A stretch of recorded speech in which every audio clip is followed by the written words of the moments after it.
Hello and welcome you all to beat the street. आज explained में हम बात करने वाले हैं how to gift stocks on Zerodha. जी हाँ, जीरोधा ने इसी दिवाली पर एक नया सिस्टम लॉन्च किया है जिसमें एक इंडिविजुअल जो जीरोधा में जिसका अकाउंट है, किसी दूसरे इंडिविजुअल जिसका भी जीरोधा में अकाउंट है, उसको अपने ऑनलाइन स्टॉक्स गिफ्ट कर सकते हैं। पूरा प्रोसेस क्या है उसे समझेंगे। अगर आप चैनल पर पहली बार आए हैं तो चैनल को सब्सक्राइब करें और वीडियो को लाइक करें ताकि हम आपके लिए इसी तरह की और इन्फॉर्मेटिव वीडियोस जल्दी से जल्दी ला सकें। शुरुआत करते हैं कि आपको जाना होगा कंसोल की एक वेबसाइट है जो कि जीरोधा के जो सारे अकाउंट होल्डर है उनको पता ही है कि कंसोल वाली वेबसाइट पे जाना है और वहां पे आपको गिफ्ट स्टॉक्स का ऑप्शन सेलेक्ट करना है। उसके बाद जिस तरह की ये वीडियो में हम चल रहा है आप वो देख सकते हैं कि यहाँ पर आपको रिसिपिएंट का नाम, उसके मोबाइल नंबर और उसका ईमेल एड्रेस डालना है। उसके बाद कंटिन्यू पे जैसे ही क्लिक करेंगे आपकी सारी होल्डिंग्स नीचे शो होने लग जाएगी। उसके बाद आपको जो जो होल्डिंग आपको जो गिफ्ट करनी है वो सेलेक्ट करनी होगी और आपको एक रिक्वेस्ट का पॉपअप आएगा कि आपने जैसे ही कंटिन्यू पे क्लिक करेंगे एक रिक्वेस्ट का पॉपअप आएगा और वो रिक्वेस्ट चली जाएगी रिसिपिएंट के पास। और फिर उसके बाद रिसिपिएंट को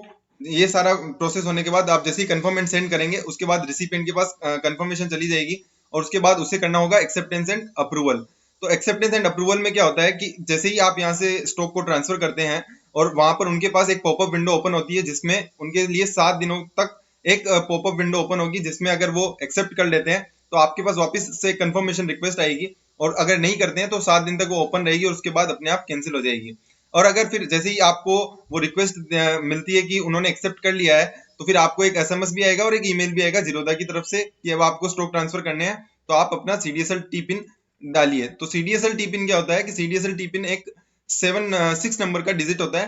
जो कि एक हर डिपॉजिटरी, हमारा जो अकाउंट होता है डिपॉजिटरी के पास होता है, वो डिपॉजिटरी हमारे को एक यूनिक बंदे को यूनिक अकाउंट पे एक यूनिक सीडीएसएल टी पिन देती है। उसे बोलते हैं सीडीएसएल टी पिन। अब हम समझते हैं कि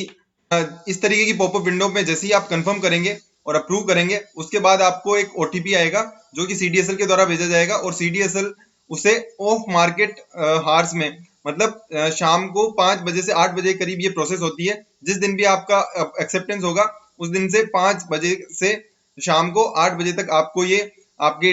पेन नंबर, आपका 16 डिजिट का डीपीआईडी और साथ ही साथ आपको ओटीपी जनरेट करना होगा और ये सब चीजें सबमिट करते ही आपका वेरिफिकेशन पूरा हो जाएगा और ये पूरा स्टॉक ट्रांसफर हो जाएगा और अगले दिन उसको अपनी होल्डिंग में, जो रिसिपिएंट है उसको अपनी होल्डिंग में दिखने लग जाएगा। इसके बाद आती है प्रोसेस की प्रॉफिट एंड लॉस और टैक्स इंप्लीकेशन क्या होगा इस होल प्रोसेस का। सबसे पहले समझते हैं कि प्रॉफिट एंड लॉस के लिए जो रेट ली जाएगी वो ली जाएगी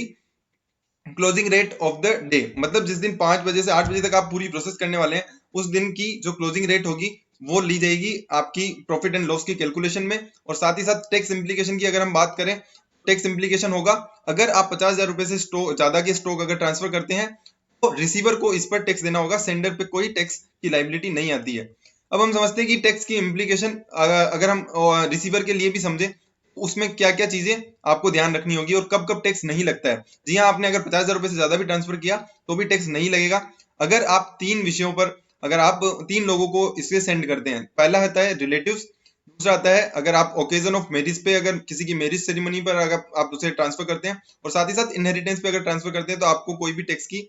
लाइबिलिटी यहाँ पर नहीं आएगी। और अगर अगर आप इसके अलावा अगर किसी विषयों पर अगर आप भेजते हैं कि हमने स्टॉक को ट्रांसफर करते हैं और 50,000 रुपए से ज्यादा के स्टॉक होते हैं एक साल में, तो आप पर लगाया जाएगा टैक्स और टैक्स लगाया जाएगा 56 सबसेक्शन 2 के तहत इनकम टैक्स एक्ट के अंदर। वो होगा इनकम फ्रॉम अदर सोर्सेज में आपका रिफ्लेक्ट, जिस पर कि एक स्लैब रेट से आपकी यहाँ पर टैक्स रेट लगाई जाएगी। तो इसका जो पूरा प्रोसेस है, अगर आप किसी और को भी बेचते हैं और कभी भी बेचते हैं, अगर 50,000 रुपए तक एक साल में भेजा है तो कोई टैक्स की लाइबिलिटी नहीं आएगी, पर अगर 50,000 रुपए से एक भी रुपया ज्यादा भेजा आपने, आपकी टैक्स की लाइबिलिटी आएगी और रिसीवर को इस पर टैक्स देना पड़ेगा, सेंडर पे कोई टैक्स की लाइबिलिटी नहीं है। अब हम समझते हैं सबसे जो इंपॉर्टेंट मुद्दा है जो मैंने हाईलाइट भी किया है वो है रिलेटिव। किस किस आदमी को रिलेटिव माना जाएगा इनकम टैक्स एक्ट के तहत, तो वो हम समझेंगे पूरे चार्ट के रूप में। तो ये चार्ट आपके सामने है, तो इसमें किन किन लोगों को रिलेटिव माना जाता है। अगर आप इनको भेज भी देंगे 50,000 रुपए से ज्यादा तो भी आप पर कोई भी टैक्स की लाइबिलिटी नहीं आएगी। तो सबसे पहले हम लेते हैं आप, अगर आप खुद इंडिविजुअल है तो आपके सिस्टर और उसकी स्पाउस, आपका ब्रदर, आपकी ब्रदर की स्पाउस, और साथ ही साथ आपके जो बच्चे हैं सन और डॉटर उनके स्पाउस। इसके अलावा आप, आपकी स्पाउस और आपके स्पाउस के ब्रदर सिस्टर और उनकी स्पाउस, और आपकी स्पाउस के फादर एंड मदर। इसके अलावा आपके फादर एंड मदर और उनके ब्रदर सिस्टर और उनके स्पाउस, ये सारे के सारे को रिलेटिव माना जाता है, तो एक बहुत बड़ी डेफिनेशन है। तो आप इसका स्क्रीनशॉट लेके रख सकते हैं, ताकि आप फ्यूचर में अगर कभी भी आप 50,000 से ज्यादा का अगर स्टॉक ट्रांसफर कर रहे हैं, ये अगर आप इनको ट्रांसफर कर रहे हैं तो आपको कोई टैक्स की झंझट लेने की कोई भी दिक्कत नहीं है, क्योंकि सेंडर पे कभी भी टैक्स की लायबिलिटी नहीं आती है। और पर अगर रिसीवर पे भी आपको अगर बताना हो तो आप ये चार्ट के रूप में बता सकते हैं कि आप पर भी टैक्स की लायबिलिटी नहीं आएगी अगर आप इनमें कवर होते हैं। तो आपको अगर वीडियो इन्फॉर्मेटिव लगी हो तो वीडियो को शेयर करें और सब्सक्राइब करें हमारे चैनल को, और ज्यादा से ज्यादा लोगों को शेयर करें ताकि लोगों को गिफ्टिंग ऑफ स्टॉक समझ में आ सके। Thank you so much.